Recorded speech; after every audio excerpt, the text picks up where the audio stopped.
أعوذ بالله من الشيطان الرجيم بسم الله الرحمن الرحيم وبه نستعين وهو خير المعين وصلى الله على سيدنا محمد وآله الطاهرين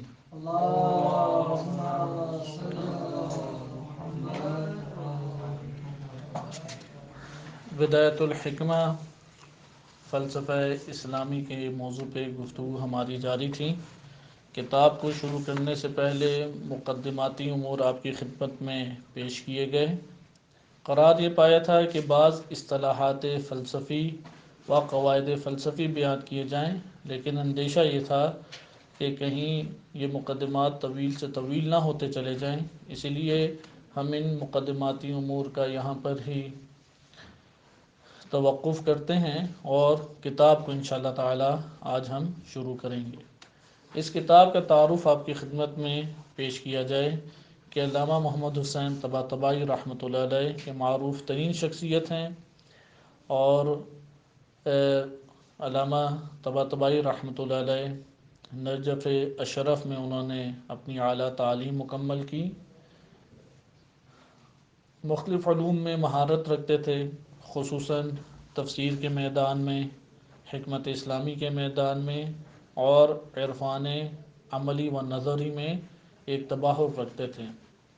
انہوں نے مختلف اساتذہ سے فقہ، اصول، منطق، فلسفہ، عرفان اور تفسیر کے علوم حاصل کیے۔ نجف اشرف جب تشریف لے گئے تو ان کی اپنی سیرت علامہ طباطبائی رحمۃ اللہ علیہ کی بہت جاذب ہے ہمارے لیے، خصوصاً طلاب کے لیے، کیونکہ ابتدا میں پڑھا کرتے تھے لیکن ذہن میں جس طرح انسان اطمینان سے بٹھانا چاہتا ہے ویسا نہیں بیٹھتا تھا، جیسے مضطرب ہوتا ہے، یا صرف و نحو بھی ابھی تک صحیح حل نہیں ہوئی، منطق بھی صحیح نہیں آتی، نہ معارف کا بھی تک صحیح پتہ ہے، کس طرح بھی کیفیت اندر ہوتی ہے، کیونکہ بعض افراد ہوتے ہیں جن کا حافظہ بہت قوی ہوتا ہے، فوراً ہی ذہن میں بیٹھ جاتا ہے۔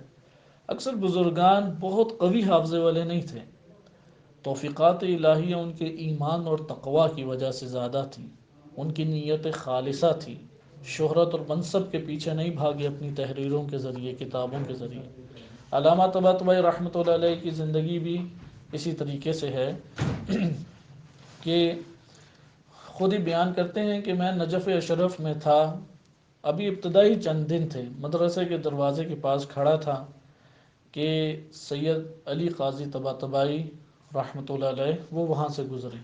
کہتے ہیں میں بھی انہیں نہیں جانتا تھا، میری طرف نگاہ کی، آگے کندھے کے اوپر ہاتھ رکھا اور کہا کہ اگر دنیا چاہتے ہو تو نماز شب پڑھو، اگر آخرت چاہتے ہو تو نماز شب پڑھو، اگر دونوں چاہتے ہو تو نماز شب پڑھو۔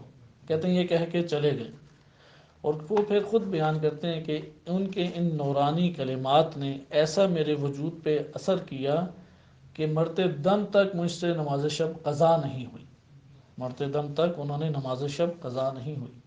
لہذا انہوں نے تقوی کے ذریعے سے، ایمان کے ذریعے سے، ایک عمل کے ذریعے سے اور سلوک کے ذریعے سے قدم رکھا علم کی دنیا میں، اور پھر آپ دیکھیں گے کتنا کمال، اس قدر کمال حاصل کیا کہ اس وقت حوزہ علمیہ میں قرآن اور عقائد میں احادیث سے استنباط اور اس سے استدلال اور عرفان نظری و عملی و علامہ طباطبائی رحمۃ اللہ علیہ کی وجہ سے رائج ہوا ہے، وَإِلَّا اس طرح سے اس کی صورت موجود نہیں تھی۔ اور ابھی بھی آپ حوض نجف میں جا کے دیکھ سکتے ہیں کہ یہ علوم اس طرح سے موجود نہیں ہیں جیسا کہ حوض علمیہ قم، جو اس وقت پوری دنیا میں علم و عمل کا ایک مرکز شمار ہوتا ہے، وہاں پہ رائج ہیں۔ علامہ طباطبائی رحمۃ اللہ علیہ ان کی ایک اور سیرت یہ تھی کہ چھٹیوں میں جو تعطیلات آتی تھیں، پہلی کتاب سے صرف میر سے لے کے آخری اجتہاد کی کتاب تک دہراتے تھے، اور ان چھٹیوں میں ابس علوم میں یا ابس ابحاث میں وقت نہیں گزارتے تھے، حتیٰ کہ جو کورس کی کتابوں میں ایسے مباحث ہیں جو نظری ہیں لیکن عملی نہیں ہیں، عملی طور پہ ان کا کوئی اثر نہیں ہے۔ مثال کے طور پہ اصول فقہ کی جو مقدماتی گفتگو ہے وہ ایسی نظریاتی گفتگو ہے، بعض اوقات ایک سال لے جاتی ہے، تعریف کسے کہتے ہیں، موضوع کسے کہتے ہیں، غرض و غایت کیا ہے، موضوع علم اصول فقہ کیا ہے، فلاں نے کیا کہا، فلاں نے کیا کہا، اس کی رد کیا ہے، تو بعض اوقات ان سے حاضر ہوتے خدمت میں کہ ان چھٹیوں میں ہمیں پڑھا دیں اصول فقہ. وہ کہتے تھے نہیں، یہ علم نہیں میں نے پڑھانا، کیونکہ اس میں عملی طور پہ اصول فقہ قلیل ہے اور جو ذہنی ہے خالی وہ بہت طویل ہے. لہذا چھٹیوں میں خصوصی اہتمام فرمایا کرتے تھے. معنویت کا بہت گہرا اہتمام کیا. یعنی ایک طرف ہے علمی مدارج عام طلاب کی طرح، جیسے سارے ہی درس و تدریس کے لیے جاتے ہیں، علامہ طباطبائی رحمۃ اللہ علیہ بھی جایا کرتے تھے، لیکن انہوں نے اپنا ایک برنامہ معنوی رکھا ہوا تھا اور وہ استاد سے ملحق تھا.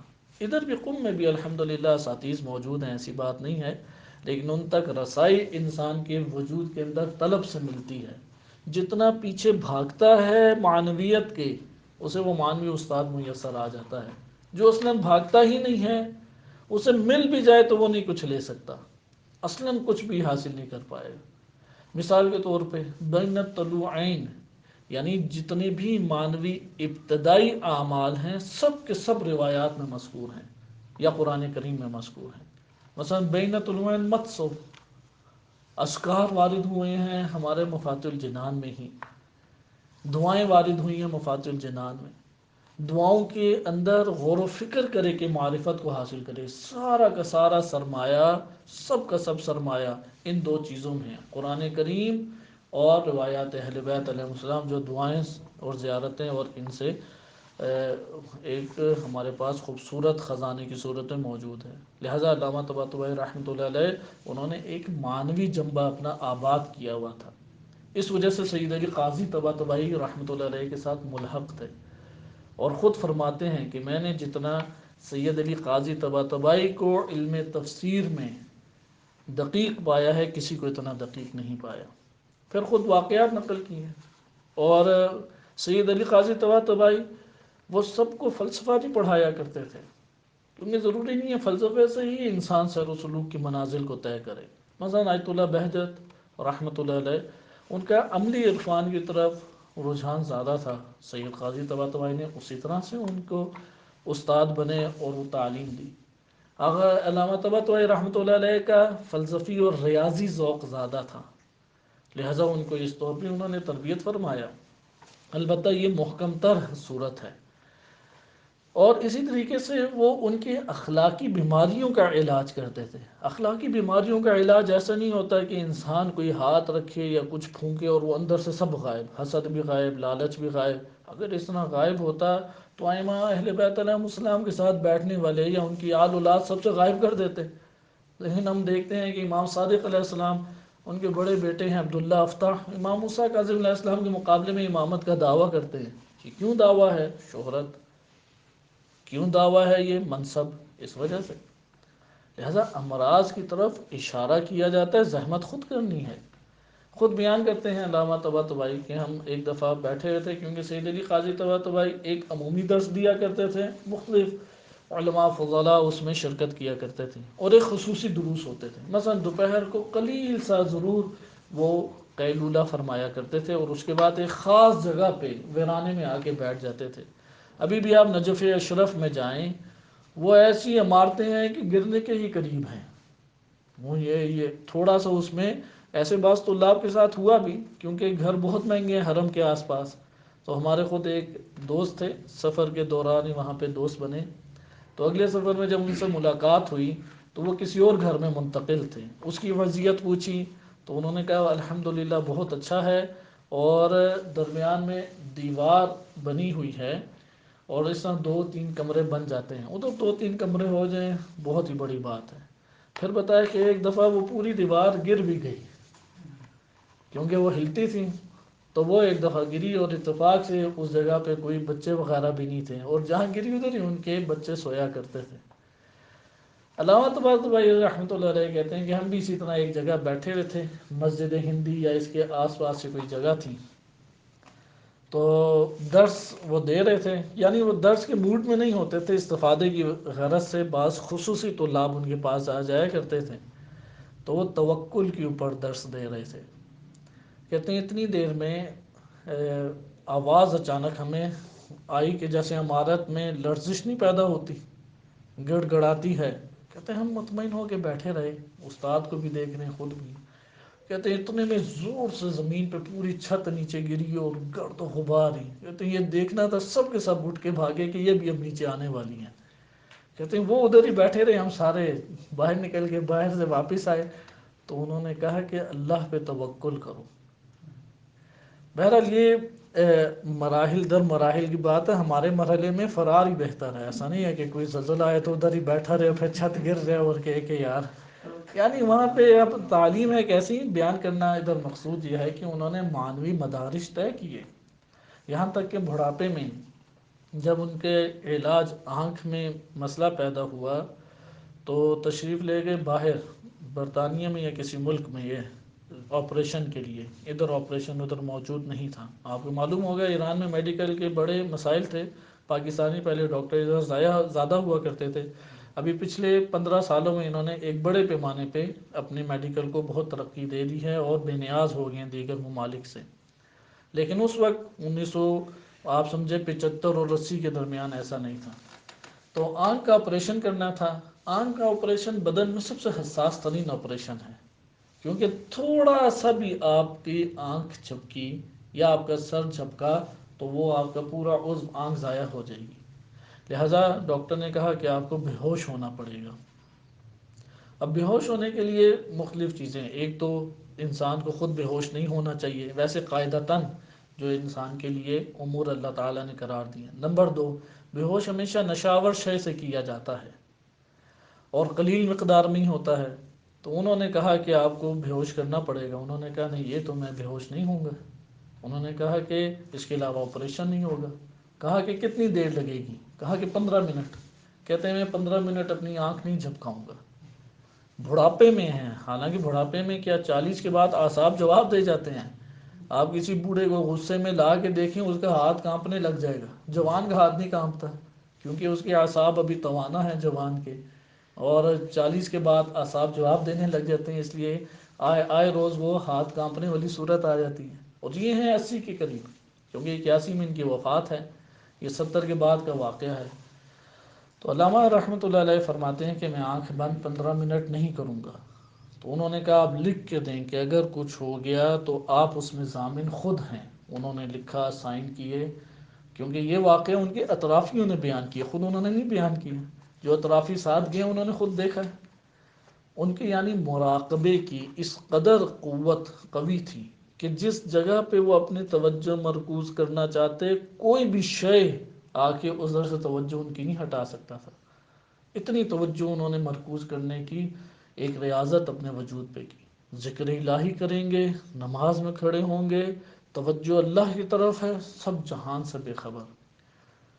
لہٰذا انہوں نے کہا کہ میرے سامنے قرآن لے آؤ، اور انہوں نے قرآن لائے، ایک آیت کو پڑھا، انہوں نے آپریشن کیا، اور 15 منٹ تک انہوں نے اپنی آنکھ کو نہیں جھپکایا۔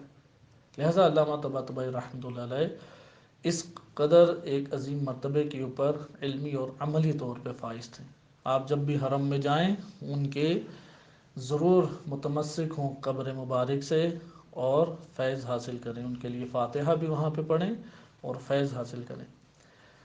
علامہ طباطبائی رحمۃ اللہ علیہ نے یہ احساس کیا کہ حکمت اور فلسفہ جو کہ معارف کو سمجھنے کے لیے اہم ترین ذریعہ ہے، وہ طلاب کے لیے ایک بہت مشکل چیز ہے، اور اس کے لیے کسی قسم کی درسی کتابیں موجود نہیں ہیں۔ انہوں نے یہ احساس کرتے ہوئے حکمت مطالعہ کا انتخاب کیا، کیونکہ اسی سے متاثر تھے، اور حکمت مطالعہ کو سمجھنے کے لیے 2 کتابیں تحریر فرمائیں۔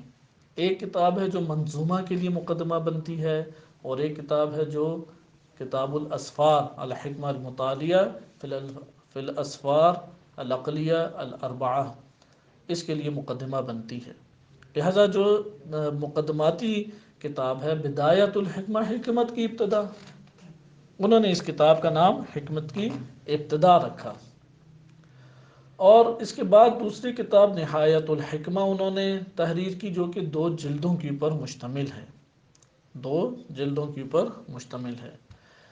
کتاب بدایت الحکمہ، اس سے حکمت معلوم ہو جاتی، لیکن کون سی حکمت؟ کیا منہج استدلالی والی؟ نہیں۔ کیا منہج شہودی؟ نہیں، فقط وہ بھی نہیں۔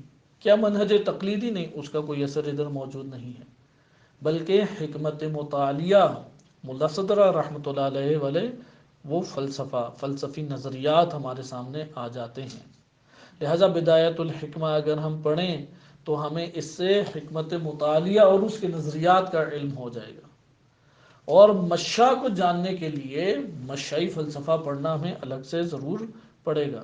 کتاب الشفا پڑھیں، خصوصاً اس میں بعض ابواب ہیں. الہیات ایک جلد ہے، برہان بہت قیمتی کتاب ہے، اور اسی طریقے سے بقیہ ہے، قیاس وغیرہ موجود ہیں. خلاصہ کلام، بدایت الحکمہ علامہ طباطبائی رحمۃ اللہ علیہ نے خود تحریر فرمائی، اور ابتدائی طور پہ یہ کتاب حکمت کو سمجھنے کے لیے قرار پائی. لیکن کون سی حکمت؟ حکمت مطالعہ. یہاں پہ سوال یہ پیدا ہوتا ہے کہ ابھی ہم مناہج کو، کیونکہ اب ہم پوری کتاب میں یہ والے بات تکرارن پڑھتے رہیں گے کہ اس جگہ پہ فلسفہ مشاء کے مطابق جو کلمات ہیں، تو پھر منہج شہود کے مطابق کہاں پہ ہیں؟ کیونکہ حکمت مطالعہ کون سا منہج ہے؟ امتزاجی منہج ہے. اس میں تینوں چیزیں نظر آنی چاہیے. کون سی تین چیزیں؟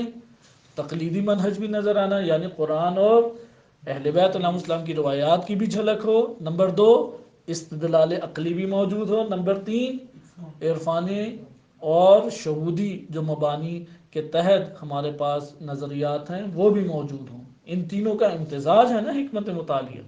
اب اس حکمت مطالعہ کو سمجھنے کے لیے انہوں نے مقدماتی کون سی کتاب رکھی؟ بدایت الحکمہ. بدایت الحکمہ کی بہت ساری شروحات ہیں اور بزرگان نے بھی اس کو پڑھایا ہے. ہمارے پاس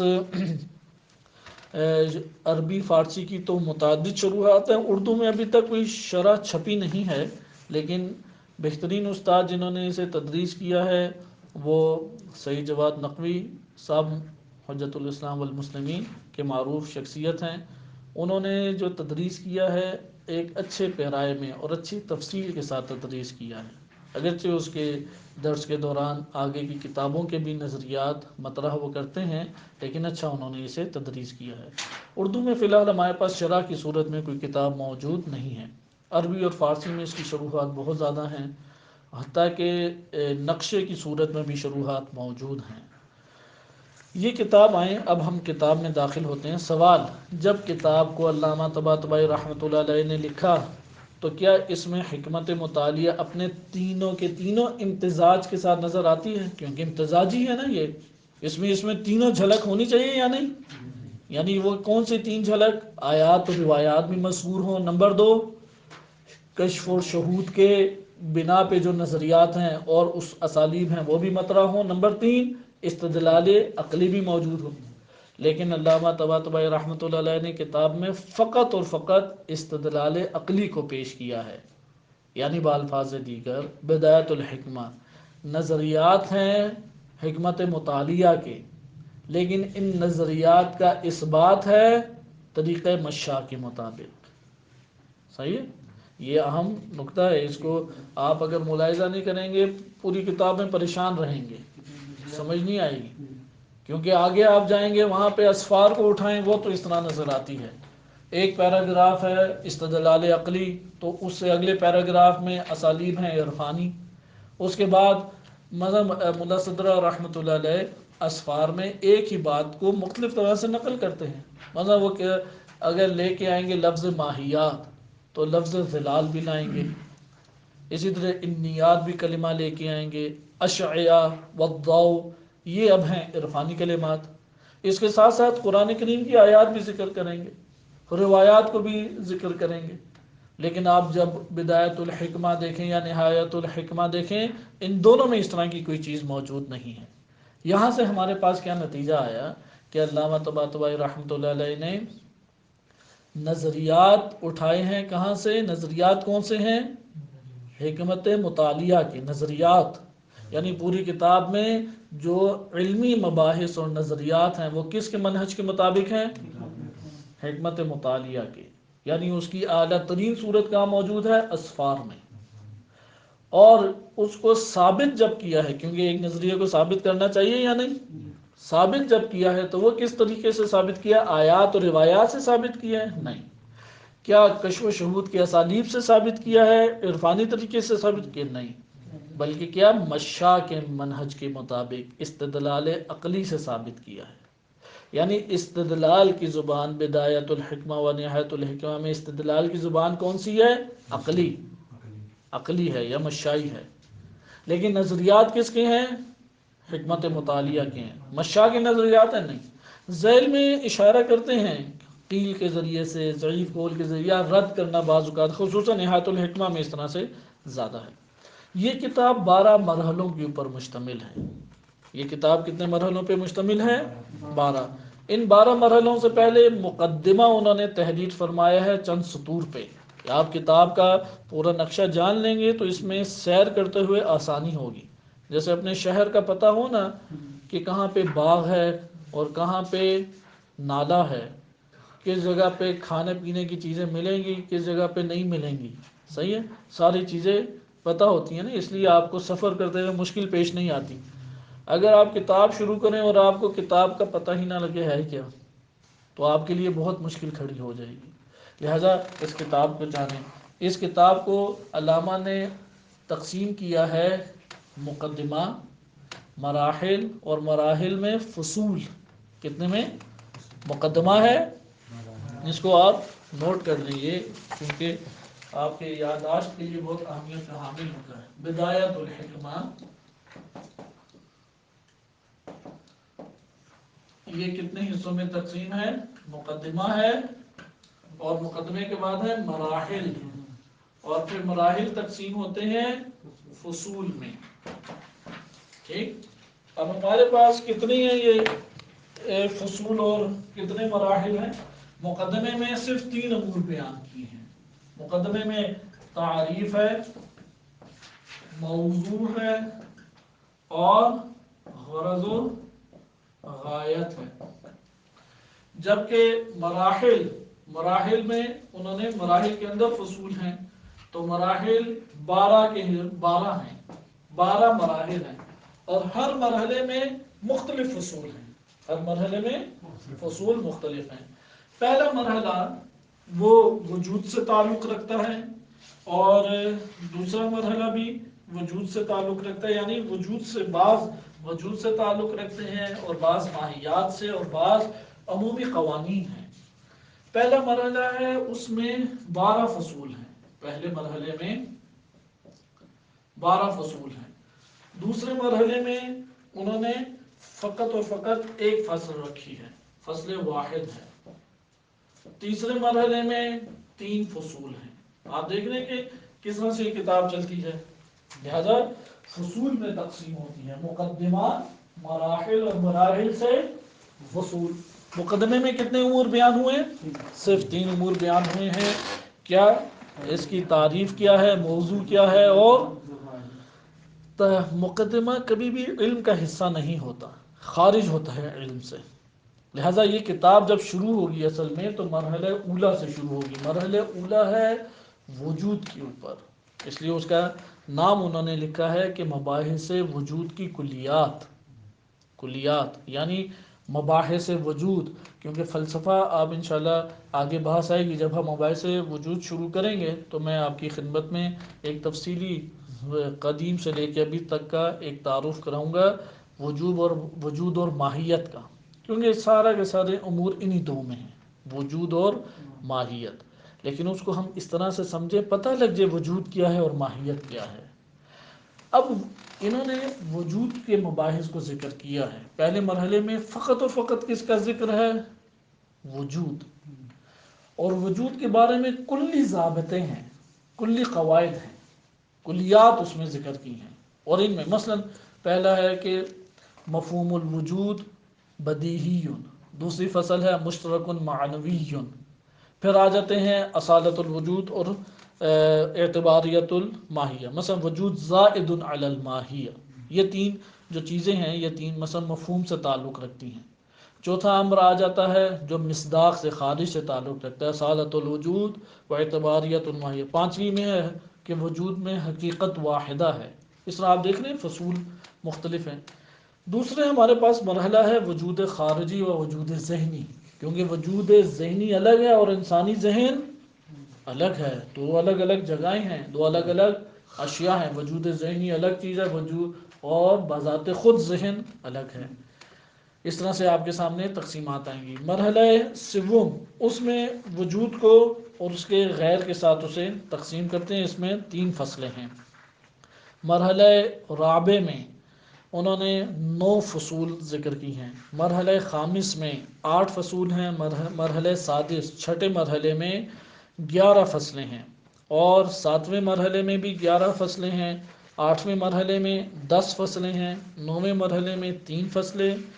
10ویں مرحلے میں 16 فصلیں ہیں، اور 11ویں ہمارے پاس جو فصل ہے 11ویں فصل، اس میں 12 فصلیں ہیں، اور 12ویں مرحلے میں 14 فصلیں ہیں۔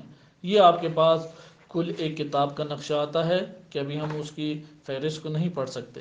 آئیں مقدمے سے آغاز کرتے ہیں۔ جب ہم مقدمے سے آغاز کریں تو سب سے پہلے انہوں نے ایک اہم ترین تدبر سے کام لیتے ہوئے لفظ کا استعمال کیا، اور وہ ہے حکمت۔ یعنی کتاب کا کیا نام ہے؟ یعنی یہ نہیں کہ بدایت الفلسفہ، کیا کہا ہے؟ بدایت الحکمہ۔ اس کی بنیادی وجہ یہ ہے کہ فلسفہ اسلامی اور غیر اسلامی میں تقسیم ہوتا ہے، اور جو غیر اسلامی غربی فلسفہ ہے وہ انحراف اور گمراہیوں کا مجموعہ ہے، اور فلسفہ اسلامی کاملاً اس گمراہ اور منحرف فلسفے سے جدا ہے۔ اسلامی فلسفے کا دوسرا نام حکمت قرار دیا گیا ہے، اور زمانے قدیم سے اسے حکمت کہا جاتا ہے، حتیٰ کہ ائمہ اہل بیت علیہ السلام کے زمانے میں بھی اس کا نام حکمت سے تعبیر کیا جاتا تھا، جیسا کہ ہمارے پاس معروف ترین فیلسوف یعقوب بن اسحاق کندی کا ہمارے پاس کتابوں میں تذکرہ موجود ہے کہ یعقوب بن اسحاق کندی امام رضا علیہ السلام، امام تقی، امام نقی اور امام عسکری علیہ السلام، ان 4 اماموں کے دور میں موجود ہیں۔ 185 ہجری میں ولادت ہے اور 256 ہجری میں وفات ہے، اور امام عسکری علیہ السلام کے ساتھ واقعات بھی اس کے موجود ہیں کہ اس نے تفسیر لکھنا شروع کی تو امام عسکری علیہ السلام نے منع فرما دیا کہ تم تفسیر مت لکھو، اور جب اس کے پاس یہ پیغام شاگرد لے کے آیا تو شاگرد نے کہا کہ کیونکہ ایک شبہ انشاءاللہ تعالیٰ ابھی آئے گا یعقوب بن اسحاق کندی کا واقعہ، تو اس میں یہ پورا واقعہ آپ کی خدمت میں ذکر کیا جائے گا، تو امام علیہ السلام نے اسے کہا کہ رجل عاقل، نفی نہیں کی اس کی امام عسکری علیہ السلام نے، مذمت اس کی نہیں کی، رجل عاقل اسے کہا کہ عقل رکھنے والا وہ شخص ہے، لہذا وہ میری بات کو مانے گا، یہ خطا نہیں کرے گا، اور پھر تفسیر لکھنا ترک کر دی۔ تو اسے یعقوب بن اسحاق، اس کے کتابوں میں بھی لفظ حکمت موجود ہے، اور اس نے جو تعریف کی ہے وہی تعریف ہے جو ملا صدر رحمۃ اللہ علیہ نے اسفار میں قبول کی ہے، کہ آپ کے سامنے تفصیلی تعریف کا کرایا جائے گا کہ تعریف فلسفے کی کتنی قسم کی ہے اور کیا اس میں بیان ہے۔ بس آپ نے ادھر دیکھا کہ لفظ حکمت سازگار لفظ ہے، یعنی خصوصاً ملا صدر رحمۃ اللہ علیہ نے فلسفہ مطالعہ نہیں قرار دیا، کیا لفظ استعمال کیا؟ حکمت۔ وجہ کیا ہے اس کی؟ ایک وجہ تو آپ کے سامنے بیان کی، یہ ظاہری وجہ ہے۔ حقیقی وجہ کیا ہے؟ کیونکہ قرآن اور روایات میں اس لفظ کا تذکرہ موجود ہے۔ لفظ فلسفہ کا بھی تذکرہ موجود ہے، اس صورت میں نہیں۔ لفظ فلسفہ اجنبی ہے، لفظ حکمت قرآن اور روایات کی بنیاد کے اوپر ہے، کیونکہ لفظ فلسفہ کہاں سے آیا ہے؟ یونان سے۔ یونانی زبان میں فیلاسوفیا لفظ تھا، کیونکہ آگے جب ہم غرض و غایت اس کی خصوصاً پڑھیں گے تب آپ کے سامنے سوفسطائیت کو کھول کے بیان کیا جائے گا، تاکہ پتہ لگے کہ یہ فلسفہ کیسے بنا ہے۔ وہاں پہ انشاءاللہ تعالیٰ آپ کے سامنے آئے گا کہ سقراط نے نام رکھا محب حکمت، اپنے آپ کو عالم نہیں کہتا تھا، کہتا تھا کہ میں علم سے دوستی اور محبت رکھنے والا ہوں۔ فیلا کہتے ہیں محب کو، صوفیہ کہتے ہیں حکمت کو، سین سے ہے، صاد سے نہیں، سین سے صوفیہ۔ تو فیلا صوفیہ سے جب عربی میں ڈھلا تو فلسفہ بن گیا، اور پھر فیلسوف بن گیا، اور فیلسوف سے پھر فلسفہ مشتق ہوا۔ یہ بھی اس یعقوب بن اسحاق نے ذکر کیا، ایک کتاب لکھی ہے حدود الاشیاء و رسومها، اس میں یہ سارے یعنی وہ ائمہ علیہ السلام کے دور میں یہ ساری کی ساری باتیں موجود ہیں انشاءاللہ تعالیٰ اس کا، کیونکہ تمام شراح بھی یعنی یہاں پہ ایسا نہیں ہے کہ ہم جو تشریح میں جا رہے ہیں یہ شاید دروس سے ہٹ کے ہے، نہیں نہیں، یہ بقیہ جو اساتذہ نے تدریس کیا ہے بدایت الحکمہ کو تو انہوں نے یہ نکات ذکر کیے ہیں۔ ہاں تھوڑا سا ہم توسیع دیں گے تعریف کے باب میں کہ بقیہ نے تعریف کو اس طرح تفصیلی ذکر نہیں کیا، لیکن ہم تعریف کو دیکھیں گے کیونکہ مناہج کی ہم پہلے بحث پڑھ چکے ہیں اور منہج کی طویل بحث کم ہی جگہوں پہ بیان کی جاتی ہے۔ جب منہج واضح ہو گیا تو ہمارے لیے تعریفیں سمجھنا آسان ہوگا تاکہ پتہ لگے کہ حکمت مطالعہ کیا ہے۔ بدایت الحکمہ اس لیے آپ کتاب میں پہلا لفظ بھی دیکھیں تو وہ پہلا لفظ کیا ہے؟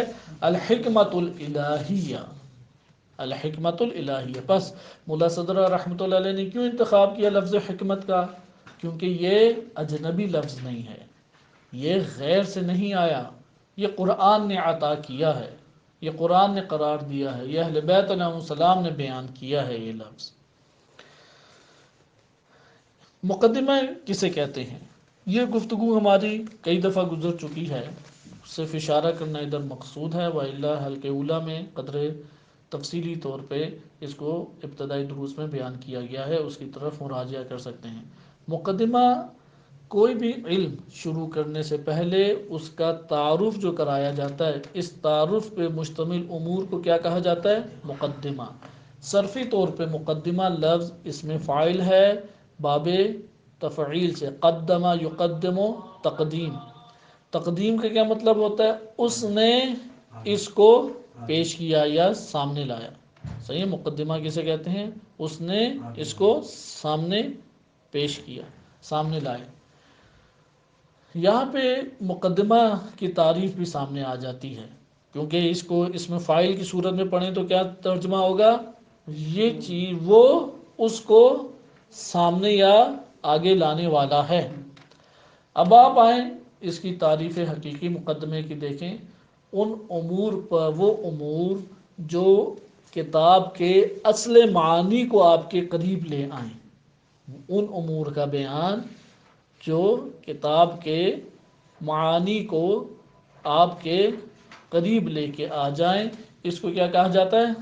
مقدمہ۔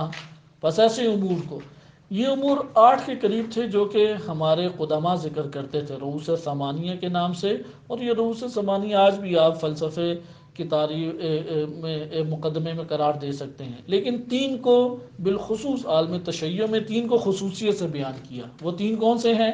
پہلا ہے تعریف، دوسرا ہے موضوع، اور تیسرا ہے غرض و غایت۔ یعنی اگر ہم اس 3 کو پڑھیں گے تو ہم نے فلسفہ شروع کیا؟ نہیں شروع کیا۔ کیوں؟